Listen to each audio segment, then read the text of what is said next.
Hello buddy, San here, engineer, MBA, and investor. And in today's video, as you guessed it from the title of this video, I want to talk about ChatGPT with regards to CRISPR. I want to talk about artificial intelligence. I want to talk about all of that here in this video. So it'll be a fun one.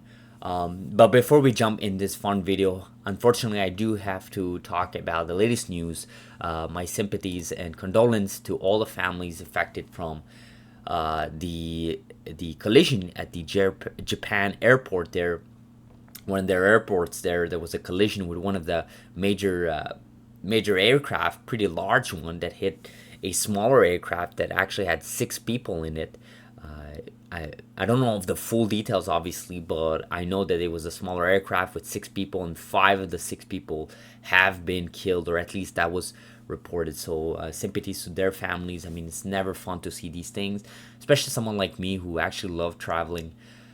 And I have a lot of more travels to do. Actually, this year I'm going to a couple of places there in the U.S. I'm thinking of going in Europe/Asia, specifically in Turkey. So so sympathies to their families there, and it's just horrible news. But man, we gotta get better at these things, man. I know the airlines and aircraft and everything is safer than driving a car. I know those statistics, but man, is it so depressing to see these things, especially when you see these videos on that large aircraft. There are videos from people inside. You saw all the flames. You saw, people freaking out and so on. It's just a bad and horrible outlook. So again, sympathies to all their families, and let's hope we get better at these things when it comes to safety, efficiency. I've always said, and I know I'm going on a tangent here, but aircrafts and just the airline industry and just everything about flying, I just, for whatever reason, I just feel like it's due for like a refresh. When I mean refresh, I mean moving away from combustions, moving away from these things. I know it's a far-fetched idea because I know we're so far from electrical airplanes there, but man, are we so behind? I think, same technology that was used like 30, 40 years ago, with like the idea of flying airplane, landing in an airport, in a generic airport. It's been used for decades now, and I just find that has to be addressed in the upcoming decades, or at least the next decade, or at least in my lifetime, right? So again, sympathies to them. Good luck to everybody involved, and stay strong, Japan. Okay, so I want to talk about a couple of things here. First of all, I know this is gonna come as a surprise, but I have never used ChatGPT. This is actually the first time I'm using ChatGPT. So yours and truly has not used ChatGPT last year in 2023 when everybody was talking about it. I was watching videos. Don't get me wrong. I saw the videos. I saw the results. I saw podcast episodes. I heard podcast episodes rather of people talking about the power of ChatGPT, OpenAI, getting purchased slightly by Microsoft, getting a stake in it. I followed the whole drama, the saga with their CEO firing and so on. So I followed all of that, but I never actually used the product. And I said, you know what? Let's just use it. Let's just see what it is. Let's just see what I can get. And I was thinking about it. So I said, well, what do I really want to use it for? And then I was like, well, why not just use it for CRISPR? And why not make a video on it and sort of document that process so that we can all learn together, right? And give each other's ideas, bounce off ideas. And then I think we're still early in this space. Obviously, when it comes to ChatGPT, when it comes to Google Bard, they have their own thing. Apple obviously has Siri, and we're way too early for that. I think we're still early for those things, but I'm curious to see what we can get out of all of that, right? So the first thing I want to do, first of all, is let's do the basic one, right? I think people should basically do that exercise because I think it reminds people that you can get answers really quickly, get some efficient answers, and sort of educate yourself for basic things in CRISPR that, again, you would watch a video maybe to understand fully the whole scope, but just to get the basic idea, I think it's a great tool. So let's do CRISPR Cas9 first gen versus base editors beam therapeutics, right? Let's see what we can get from this. And you see the answers right away. You see this comes up right away, and it honestly, like, and obviously I did that before making this video, so I sort of expected this type of answer. But man, this is a pretty good answer, guys. Like CRISPR-Cas9 base editors are both genome editing technology, but they operate in different mechanism. So the mechanism for both of them, let's look at CRISPR-Cas9 and base editors. Example given Beam Therapeutics. So CRISPR-Cas9 utilizes a guide RNA to target a specific DNA sequence. The Cas9 enzyme acts as like a molecular scissors to cut the DNA at the targeted site. You compare that with base editors, which is actually a modified form of Cas9 enzyme, which is fused to an enzyme that can chemically convert one DNA base pair to another without causing a double DNA strand. So the big difference here is there's no sense of scissors here with compared to base editors, right? Comparing to obviously to CRISPR-Cas9, which is the first generation of CRISPR. Let's take the editing process. After the cut is made, the cell natural repair machinery can introduce changes, insertion, deletion at the cut site, resulting in gene knockout or modification. You compare that with base editors. Unlike CRISPR-Cas9, base editors can directly convert one DNA base pair to another at the targeted site without causing a break in the DNA strand. This causes more accurate and controlled charges, such as single base substitution. So it really does a good job explaining in basic layman term, in my opinion. I mean, obviously, if you don't understand what a DNA is, if you don't really understand basic biology and so on, it may not be that layman, but I think for someone involved in this space, I think this does a great job explaining things. And even if you're not involved in this space on a daily basis, limitation. One challenge with CRISPR-Cas9 is that the repair process can be error-prone, leading to unintended mutation. Additionally, the system is more suited for gene knockout rather than precise point mutation. I think this is a good limitation paragraph. Again, you're looking for clear, concise paragraph. If you're looking for a whole textbook, that's not the tool for it. But a tool to just remind you of a couple of things, basic things to get you going, get your conversation going. I think that's amazing, guys. Base editors have an advantage in terms of reducing unintended mutation because they avoid error-prone repair process associated with double-strand break. They are particularly useful for making precision point mutation. And again, we're not comparing base editors with prime editors, which is the third generation of CRISPR, right? So keep that in mind. In summary, while CRISPR-Cas9 is effective for gene knockout and larger genomic modification, base editors like those developed by Beam Therapeutics offer a more precise way to introduce specific point mutation without causing as many unintended changes. The choice between the two depends on the specific editing goals and the desired level of precision, and I love that. I love that because not only they give a summary, but they actually list out what I have been saying for many, many years now. And this is basically something you can rely on. This is a resource you can rely on. Now, obviously, I'm not saying everything that you're going to get out of ChatGPT is gibberish. Is reliable, and you should depend on it 100%. You should always use different forms of resources. But these things can sort of approve already what you're thinking. It sort of can put in simple words what you've already been looking at when it comes to YouTube videos, when it comes to researching your own articles. I think it's a great tool, right? Let's do another one, right? Let's do prime. What are prime editors CRISPR from CRISPR prime? Let's try this, guys. Let's try this. I'm not even sure if this is gonna work. Prime editing is a revolutionary editing technology that was developed to overcome some of the limitations associated with CRISPR-Cas9 and base editors. Okay, let's wait for this to finish. It's a little bit fast here. Prime editing allows highly precise modifications, specific modification of the genomic DNA, enabling the introduction of desired change without causing double-strand breaks.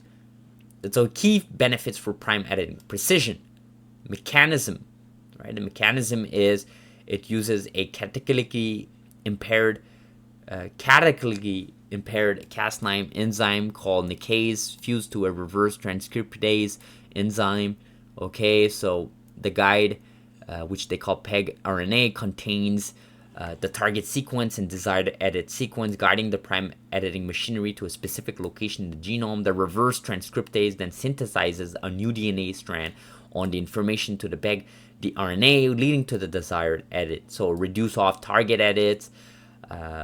And the application here is versatile, can be used for a variety of genome editing application. correction of disease-causing mutation, creating specific mutation points, inserting the lead genetic sequences. So I think that's quite specific. Now, obviously, you don't have graphs, you don't have videos here. I think this is great, guys. I'm gonna like this. I'm gonna like this thing, and I'm gonna like the other answer too. Can I like it? Yeah, let's do that. You gotta support these businesses working on these things. This is really good, man, guys. And again, I'm not trying to. I'm obviously not in any way or form involved. Way or form. Sorry, shape, form or shape. I'm not in any way or form involved. Oh, I forgot the sentence, guys. Dialed English today. But I'm not involved in OpenAI or ChatGPT involved or affiliated with them in any such ways, right? Obviously, actually, I do have investments in Microsoft, so in a sense, I am affiliated with OpenAI in a sense, right? But that's quite, small portion of Microsoft's valuation, to be honest. But could be a big one in the future. Who knows? But anyways, going back to the topic here. So let's do another one. Let's do just one more here. Let's do what are issues with CRISPR Cas9 delivery methods? Let's do this one. This is interesting. The delivery of CRISPR-Cas9 is a crucial aspect of successful genome editing. Okay, let's wait for this to finish.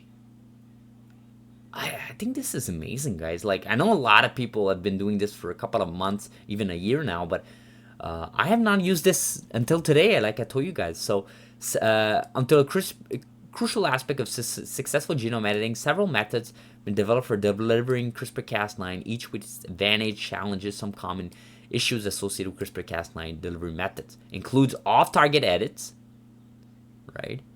Cell type specificity. So different cell types may require different specific delivery method due to the variation of cell membrane properties, internalization mechanism, and susceptibility to certain techniques. Achieving efficient delivery across a broad range of cell types remain a challenge. Immunogenicity. This is the delivery system itself, such as viral vectors or nanoparticles, may trigger an immune response to the host organism. Cas9 protein and gRNA, guide RNA stability may have limited stability, affecting their activity after delivery. Viral vector size constraints. Some viral methods are just too big that they just can't. You just limit the packaging efficiency. Packaging efficiency reminds me a lot by my network courses back in engineering, in telecom, in networking. In a network packet, in a TCP packet, for example, you're limited to what you can include in a packet, and you have to be really efficient in order to have an efficient product, right? And this reminds me a lot on that, like the analogy I can make for any engineers out there, especially in the telecom world or networking world, rather. Ethical and safety concerns, sure. In vivo delivery challenges. Delivering CRISPR-Cas9 in vivo, particularly to specific tissues or organs, poses additional challenges, issues such as immune response, biodistribution, and penetration into target cell need to be addressed into effective in vivo genome editing. Researchers continue to work on improving existing delivery methods and developing new ones to overcome these challenges. Advances in delivery technology such as nano particles, lipid-based carriers, and other non-viral approaches are being explored to enhance the efficiency, specificity, and safety of CRISPR-Cas9 delivery. So I think this is great, guys. I'm gonna like this one as well. I think this is great, a great response. I really like this. It's been a great conversation so far. So what can I make out of this? I think this is amazing, guys. I think this is a great story for CRISPR, I think, for genomics, for biotech, for any technology. Because you have this simple tool here. If you're able to articulate in the English language, in this case, you can obviously use in French and other languages, ChatGPT. But just using the English language, you can sort of get these answers, these written answers. I would not say just basic. I think they're quite detailed. This is not basic in just one or two sentences. I would not even say it's layman. I think it's a little bit more than just layman terms. I think there are some specific terms used here that if you're not in the industry, if you're not involved at all, this may not be something you understand, like RNA, Cas9. You look at lipid particles, like these types of words. If you have to be involved or have to have some sort of knowledge in biology, or at least have taken some courses there. But I think it's still amazing. I think it's a great storyline. I think it's really good. I think this is something I highly advise people watching our channel here to use more often, because you can compare certain programs. The only thing here that and I understand it's the limitation of technology and we're not there yet. It's just I don't like how it's not real-time data, right? So for example, if I say how much cash does CRISPR have, it can obviously read a stock symbol.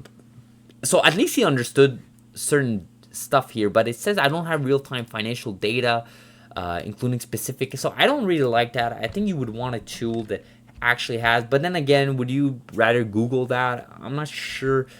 So if you say what is of CRISPR therapeutics, if I do something like that, I mean, I don't know. Like it says, as you see, as my knowledge, the update in January 2022. That's 2 years ago. I mean, that's not good. Like you want more recent data. Like I would understand maybe a month old, 2 months old, but man, like 2 years old. I mean, I know this is ChatGPT 3.4, 3.5 rather. They already have 4. You have to pay for it, but even 4, you don't have the real time. I think 5 was supposed to be real time or something along those lines, but.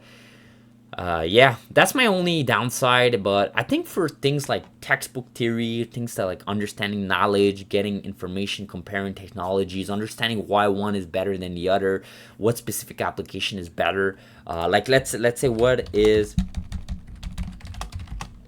sickle cell disease, and is there a cure for it? So if it's a sickle cell, it actually tells you exactly what sickle cell disease is.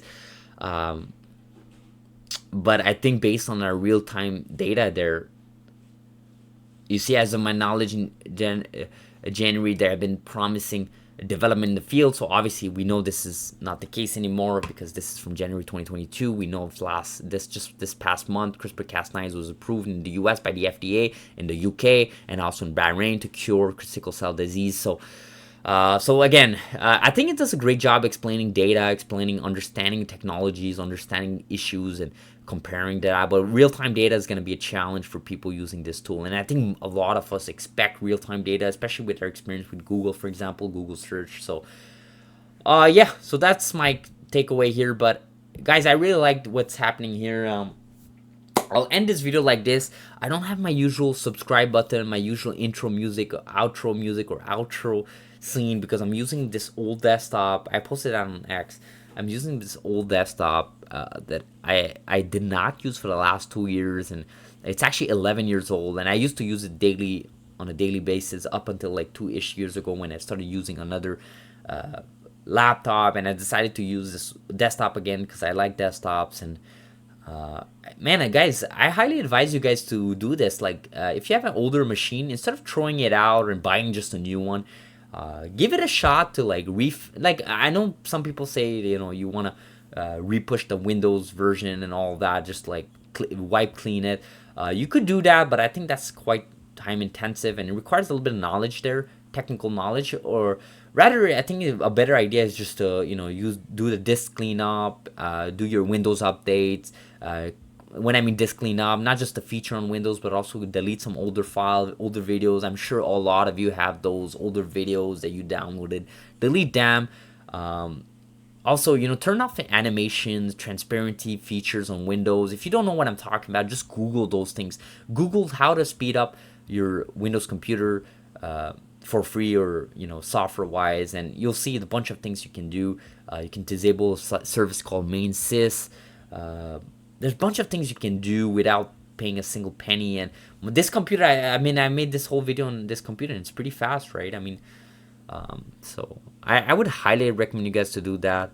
And of course, you can always buy an SSD. Someone said that as well, but that requires a little bit of money there and technical knowledge to install it. So I mean, you can always do that, but just food for thought. Again, just giving advice to people here a little bit tech savvy or not tech savvy rather, because we in this channel we talk about more than just CRISPR, right? So again, sympathies to the Japan situation. Hopefully, you guys appreciate this video here about ChatGPT, CRISPR. Let me know what your thoughts are, guys. Let me know in the comments. I'm curious to see your own experience with ChatGPT. What do you guys think about CRISPR merging with ChatGPT, CRISPR being leveraged in this space, AI? What do you guys think? Give me your thoughts. Give me your ideas. Maybe I'll make a video on your comments. Let me know, guys. And as always, subscribe if you not like this video, guys. Do like this video. It really does help this channel. And I'll see you guys in the next video. Thank you so much for watching, guys. Thank you so much again. And this is the first video 2024. Thank you.